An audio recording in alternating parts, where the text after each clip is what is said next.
CG school के 9th class के प्यारे बच्चों, हिंदी की ऑनलाइन क्लास में आपका बहुत बहुत स्वागत है। बच्चों, हमने पाठ कैदी और कोकिला ये पढ़ रहे थे और कैदी और कोकिला के हमने 2-4 पद पढ़ लिए थे और उसमें आपने पढ़ा था कि कैसे एक कोयल जो है अपने गीत के माध्यम से कैदी को उत्साहित करती है और कैदी का मनोबल बढ़ाने के लिए जो माखनलाल चतुर्वेदी जो कैद थे, कारागार में बंद थे, उनको अपने गीतों के माध्यम से कैसे उत्साहित करती है। और माखनलाल चतुर्वेदी कोयल की वाणी को, कोयल की बात को समझते हैं, उनके भाव को समझते हैं और वो वापस उसको प्रत्युत्तर देते हैं। तो ये संवाद शैली में कविता थी और ये आपने अभी तक पढ़ा था कि कैसे वो मृदुल मीठी बोली की, वैभव की, उसकी समृद्धि की जाने वाली कोयल है, वो रात्रि में क्यों बावली हो गई है। क्या कहीं जंगल में आग लग गई है, कहीं आपने ज्वालाएं देख ली है। क्या कोकिल बोलो, तुम क्यों गा रही हो रात को। और ये जंजीरों का गहना है, वो हमारे लिए बेड़िया है, हमारे लिए गहना है ब्रिटिश राज का। कोलू का बेल है, वो मैंने बताया, जो चरचू की तान उसकी होती है, वही संगीत है हमारे लिए, क्योंकि कोलू में उसको जोत दिया जाते थे कैदियों को। गिट्टियाँ, मिट्टी और जो पत्थर फोड़ने का काम है, वही हमारे लिए गान है, उनकी ठक ठक। और जो पानी का चरस होता है, उसमें से पानी से मोट खींचना पड़ता है, वो पानी का थैला, वह मैं उसको थैलों को खींचकर ब्रिटिश राज का अकड़ का कुआं खाली कर रहा हूँ। इस तरह से इस शांत समय में तुम बोलकर क्यों अंधकार को चीर रही हो और क्यों चुपचाप विद्रोह के बीज बो रहे हो। जैसे ये कोयल और ये अपनी वाणी से ये कैदी रूप में जो बंद है, जो कारागार में बंद है, उसके बारे में बताया गया है, क्योंकि ये एक स्वतंत्रता का जीवन है और ये परतंत्रता, गुलामी का जीवन है। ये अपने भावों से इसको बताया गया है। तो तुम इस तरह से ब्रिटिश सरकार के खिलाफ विद्रोह के बीच क्यों बो रही हो, क्यों क्यों कर रही हो, ये बताओ। तो यहाँ तक हमने पढ़ लिया था। अब इसके आगे हम पढ़ेंगे काली तू, ये सब हमने पढ़ लिया था, आपको बता भी दिया था। काली तू काली तू रजनी भी काली, शासन की करनी भी काली, काली लहर कल्पना काली, मेरी काल कोठरी काली, काली टोपी कमली काली, मेरी लोह श्रृंखला काली, पहरे की हुंकृति की ब्याली, तिस पर है गाली ए आली। अब इस तरह से इसको समझेंगे। काली यानी काला, रजनी भी काली, तू काली है क्योंकि कोयल का रंग काला होता है, लेकिन कोयल का रंग भी काला और कौवे का भी काला, लेकिन उसमें गुणों में जमीन आसमान का फर्क होता है। ये आपने संस्कृत में भी दोहे श्लोक पढ़े होंगे कि कोयल भी काली होती है और कौवा भी काला होता है, लेकिन दोनों ही बोलते हैं तो उनकी गुणों का पता चलता है कि कोयल तो मीठी बोली बोलती है और कौवा कर्कश और बेरुखा होता है। ऐसी उसकी वाणी से हमारा मन एकदम से ग्लानि से भर जाता है, ऐसे हमारा अच्छा नहीं लगता है, मधुर नहीं लगता है, मन भावन नहीं लगता है। तो काली तू काली है और रजनी भी काली, रजनी यानी रात, रजनी यानी रात, निसार, यामिनी। तो रजनी भी काली, रात भी काली होती है। और वो कौन सी? अमावस की रात। अमावस की रात दुखों की, भय की, अंधकार की, निराशा की, ऐसी काला कलर इन्हें भय, निराशा, हताशा और डर, इन चीज़ों को बताता है, इन चीज़ों को सांकेतिक बताता है। ये सांकेतिक, इसका काला का मतलब काला, अंधकार, हताशा, निराशा और भय का वातावरण बताने वाला होता है। शासन की करनी भी काली, और जो शासन है ब्रिटिश सरकार का, उसका करना है ना, उसका कार्य, उसकी करतूतें भी काली है, यानी वो भी उसका शासन भी कुशासन है। दमन करना, अत्याचार करना, लूटमार करना, भारतीयों को हर तरह से हैरान करना, उन पर अत्यधिक टैक्स लगाना, तो ये सभी इसकी शासन ही है ना, ब्रिटिश सरकार की शासन है, वह भी काली है, उसकी करतूतें भी काली है। काली लहर कल्पना काली, और लहर भी काली है। अभी जो चलने वाली है समय की लहर, वह मन में उठने वाली जो तरंगे हैं, कल्पना है, वह भी निराशा से भरी है। कल्पना काली, और काली कल्पनाएं जो हमारे मन में जो तरंगे, लहर का मतलब जो जैसे सागर की लहरें होती हैं, जो कल्पनाओं की लहरें हैं, वह भी काली है। यानी कि हमारे विचार भी अभी काले, निराशा से भरे हुए हैं, अतः वे भी काले ही हैं। और मेरी काल कोठरी काली, और मेरी जो काल कोठरी है, काल कोठरी कहते हैं कैद खाने की जो कोठरी, मेरी काल कोठरी काली, मेरी जो काल कोठरी है कैद खाने की, जो मेरा कमरा है वो भी काला है, क्योंकि घोर अंधेरा होता है। 6x6, 8x10 ऐसे छोटे छोटे से कमरे, और नीचे दबे हुए होते हैं, उनमें से खाली ऊपर से एक रोशनदान होता है। वो मैं आगे बताऊंगा कैसी काल कोठरी होती थी, कैसे वीर सावरकर और उन भगत सिंह और जैसे भी जितने भी अपने स्वतंत्रता सेनानी, लाल बाल पाल, ऐसे लक्ष्मीबाई, तात्या टोपे, कितने जितने नाम ले उतने भी कम है। उन सबको जेलों की हवा खानी पड़ी, और कैसे उनको अत्याचार सहन करना पड़ा, और कितनों को फांसी लगा दी, बेरहमी से उनको घुटन घुटन भरी जीवन जीना पड़ा, जिसकी हम आज स्वतंत्रता की आज़ादी की सांस ले रहे हैं। तो मेरी काल कोठरी काली, मेरी काल कोठरी, जो ये कैद खाने की कोठरी है, कमरा है, ये भी काला, कोठरी है ना कमरा। टोपी काली कमली काली, जो मेरी टोपी दी अंग्रेजों ने कैद खाने में, आप जानते हो कपड़े वो देते वही पहनने पड़ते हैं, तो मेरी टोपी भी काली है ऊपर, और कमली काली, मेरा कंबल जो ओढ़ने की है वो भी काली। यानी कि मेरा सब कुछ काला ही काला है, यानी भय और निराशा का पूरा वातावरण है।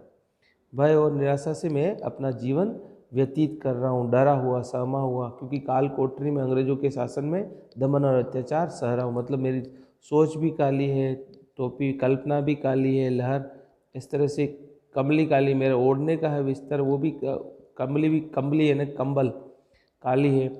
मेरी लो श्रृंखला काली, लो श्रृंखला कहते हैं जो बेड़ियाँ मैंने बताई थी, जो कैदियों को पहनाई जाती हाथों और पैरों में, लो श्रृंखला, लोहे की बेड़ियाँ से, वो भी काली है, लोहे की काली काली बेड़ियाँ होती हैं। तो पूरा काला ही काला उसका वर्णन है, सब तरफ चारों तरफ भय और निराशा का वातावरण। पहरे की हुंकृति की ब्याली, और जो पहरा देने वाले हैं, जो यहाँ पर पहरा देते हैं, उनकी हुंकृति, हुंकृति उनकी आवाज़ है, वह भी बड़ी निराशा भरी है, भद्दी गालियाँ हैं उनकी। जैसे सर्पिणी, ब्याली कहते हैं सर्पिणी को, सांप जो होता है ना, उस सांप होता है और एक सर्पिणी होती है। सर्पिणी जो उसकी सांप जैसे फुंकार मारती है तो वो जहरीली होती है, उसी तरह पहरे करने वाले चौकीदार, ये जो यहाँ के सिपाही हैं, वह भी बड़ी जहरीली वाणी बोलते हैं, भयंकर फुंकार जैसी निराशा से भर देने वाली डरावनी वो वाणी को प्रयोग करते हैं, बड़ी भद्दी गालियाँ देते हैं। तो पहरे की हुंकृति ब्याली, पहरा करने वाले उनकी हुंकृति यानी उनकी आवाज़ या उनकी कहने की बातें, जो हुंकार करते हैं, वो डराने की आवाज़ करते हैं, वो ब्याली यानी सर्पिणी के समान है, काली सांप के समान जहरीली है। तिस पर एक गाली ए आली, और इस समय उस निराशा के वातावरण में ऐसी हमें गालियाँ सुननी पड़ती है, भद्दे शब्दों को सुनना पड़ता है इनके द्वारा। और उस समय तू ए आली ए सहेली, तू क्यों मीठे गीत, मीठी वाणी से हमको क्या कहना चाहती इस अंधकार और भय के वातावरण में, हे कोयल तू मरने के लिए क्यों मतवाली हो रही हो। इस तरह से तुम क्यों, हे सहेली, हमें क्या कहना चाहती हो। आली का मतलब है सहेली। इस काले संकट सागर पर, इस काले संकट सागर पर, यानी ये पूरा काला संकट का सागर है, चारों तरफ संकटों से भरा हुआ विस्तृत सागर का मतलब होता फैला हुआ, कैद खाना, अंग्रेजों का शासन, गुलामी, चारों तरफ त्राही त्राही, चारों तरफ भय का वातावरण। तो इस काले संकट का सागर, मरने की मतवाली, तू क्या मरने के लिए मतवाली है। जैसे हमें कैद खाने में बंद कर रखा और हमको मारने के लिए, तो तू भी क्या हमारे साथ मरने के लिए मतवाली हो गई है, मरने की दीवानी हो गई, मरने को चाहती है क्या तू भी कैदी जैसे हमारे कैदियों के साथ में मरना चाहती है। कोकिल बोलो तो, हे कोयल बोलो तो, कोयल बताओ तो, क्या तुम भी हमारे साथ आत्मोत्सर्ग करना चाहती हो अपने भारत देश के लिए। अपने चमकीले गीतों को, अपने जो चमकीले गीत हैं, तुम जो अभी गीत गा रही हो, अभी जो इस भय और वातावरण में, निराशा के वातावरण में इस संकट के बादल चारों तरफ छाए हो, उस समय तो जो मतवाले गीत गा रही हो, वो उत्साह भरे हुए गीतों में तुम क्या कर रहे हो? क्यों कर तेराती हो कोकिल, इस चमकीले गीत यानी इस भय और अंधकार के वातावरण में, अंधेरे में तुम अपने गीतों में निराशा में आशा के बीज बोना चाहती हो, अंधकार को दूर करना चाहती हो, क्यों तेराती हो यानी क्यों फैलाती हो, क्यों आशा के वातावरण फैला रही हो। कोकिल बोलो तो, हे कोयल बोलो तो, इस भय और अंधकार के वातावरण में तुम अपने गीतों से, अपने चमकीले गीतों से क्यों तेराती हो, आशा का वातावरण क्यों फैला रही हो। कोकिल बोलो तो तुम्हारी क्या इच्छा है, तुम ऐसा गीत गाकर हमें उत्साहित करके क्या करना चाहते हो, इस निराशा और अंधकार को दूर करके आप क्या करना चाहते हो। कोकिल बोलो तो। अंतिम पद है, मुझे मिली हरियाली डाली। वो कहता है, मुझे, है कोयल, मुझे तो हरियाली डाली मिली है। कैसे हरियाली डाली? जैसे तुझे मिली कोयल। कोयल को जैसे मैंने फोटो बताया था कि वो स्वतंत्र है, तो हरे हरे पेड़ों पर बैठती। हरे पेड़ का मतलब खुशहाली, हरियाली खुशहाली की और समृद्धि का प्रतीक है। तुझी मिली हरियाली डाली, तुझे तो हरी हरी डाली मिली। हरियाली यानी सुखमय साथ वातावरण, डाली यानी वातावरण, हरियाली यानी सुखमय आनंदित वातावरण मिला है, तुम स्वतंत्र है। मुझे नसीब काल कोठरी। और कैदी कहता है, माखनलाल चतुर्वेदी कहते हैं अपनी कविता लिखते हुए कोयल के बोलने पर कि मुझे तो ये काली कोठरी, जो कैद खाने की काल कोठरी मिली है।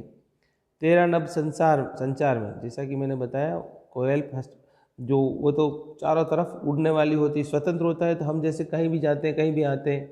अभी थोड़े दिनों के लिए लॉकडाउन हो गया कोविड के कारण, तो कितना हम घरों में बंद हो गए थे, एक गुलामी, एकदम भय वातावरण हो गया। तो उस समय भी कुछ ऐसा ही था कि लोग भयग्रस्त होते, अंग्रेजों से डरते थे, कुछ बोल नहीं सकते थे, अपने विचार भी नहीं प्रकट।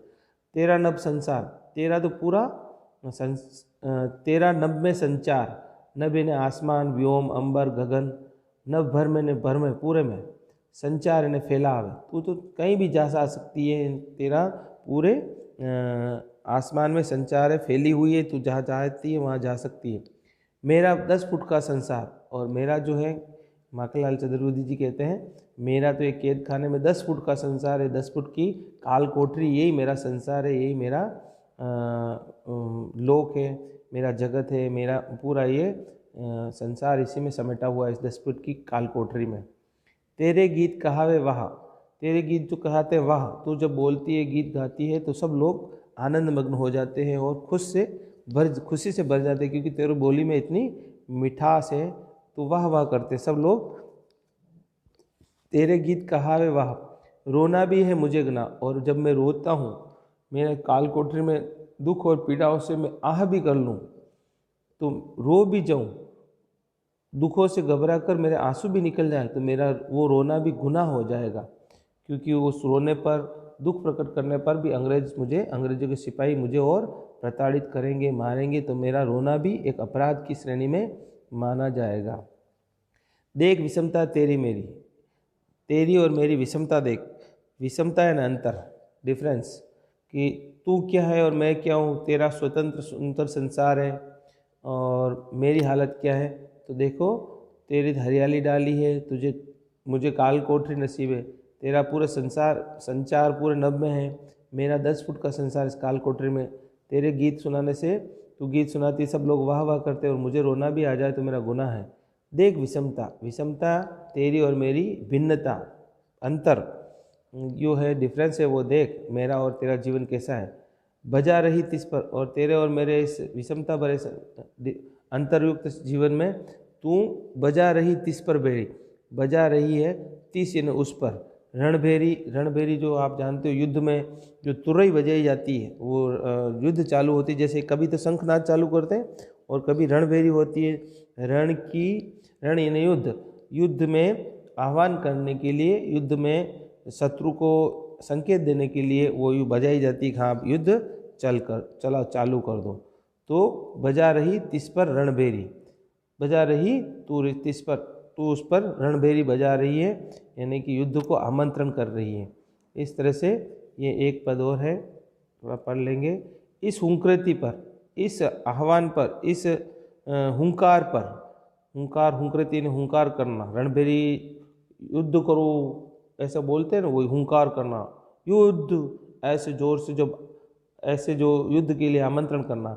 अपनी कृति से कहो क्या कर, अपनी कृति यानी रचना, तुम हे कोयल अपनी कृति से यानी अपने जो बनाए हुए तुम संवाद है, मीठे बोल हैं, उससे क्या करना चाहती हो, अपनी कृति से और क्या कर दूं, अपनी कृति से और कहो क्या कर दूं।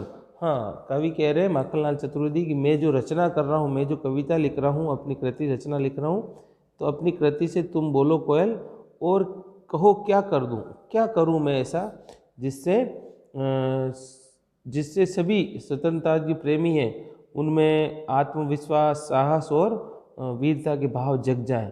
इस तरह से इस असमता के, इस निराशा के वातावरण में मैं क्या करूं, तुम बोल कोयल, कोकिल बोलो तो हे कोयल बोल कि मैं अपनी रचना में ऐसा क्या करूं जिससे सभी कैदी है, गुलाम है, वह आत्मविश्वास से भर जाए।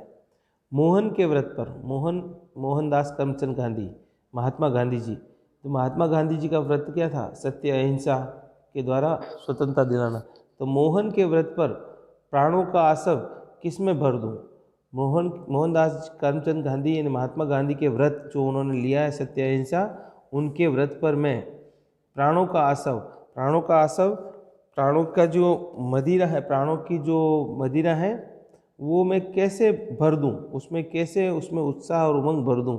अभी अपनी कविता से मैं स्वतंत्रता प्राप्ति के लिए जो महात्मा गांधी ने व्रत धारण किया उसकी पूर्ति के लिए देश की जनता को अपनी कविता से, चेतना से कैसे जगा दूं, आत्मलिंगन का साहस कैसे जगा दूं, प्राणों का आसव भरना यानी प्राणों की ऊर्जा को चेतन करने वाला ऐसा संगीत कैसे भर दूं।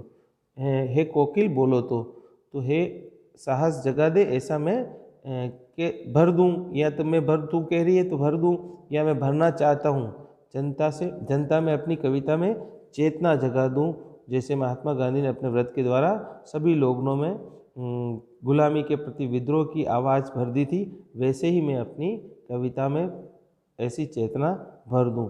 हे कोकिल बोलो तो हे कोकिल बोलो, क्या तुम यही चाहती हो, तो ये मैं करने के लिए तैयार हूँ, क्योंकि तुम मुझे रात के अंधेरे में आकर यही संकेत देना चाहते हो कि तुम हारो मत, निराश मत हो, इस अंधकार और भय के वातावरण में भी मैं तुम्हारे साथ हूँ, मैं तुम्हारी सहेली के रूप में हूँ, मैं स्वतंत्रता के रूप में मैं हूँ, और तुम्हें भी स्वतंत्र करना चाहती हूँ। ये कोयल के संगीत है, कोयल के संगीत के द्वारा ये भाव है, और इसी को भावों को पढ़कर माखनलाल चतुर्वेदी भी अपनी बात को संवाद रूप में कहते हैं कोयल को, और इन दोनों की बातों को ये माखनलाल चतुर्वेदी ने स्वतंत्रता के परिवेश को बड़े अच्छे ढंग से उजागर किया है। इसको हमको समझना है, इसमें विशेष भी लिखना है। इसके कवि को स्वतंत्रता संग्राम में अपनी भूमिका निभा रही हैं, और वह चाहता है कि जनसाधारण भी अपनी क्षमता के अनुसार पूरा सहयोग दे, और कोयल के द्वारा अच्छा मार्गदर्शन निर्देशन किया गया है, स्वतंत्रता की प्रतीक के रूप में बताया,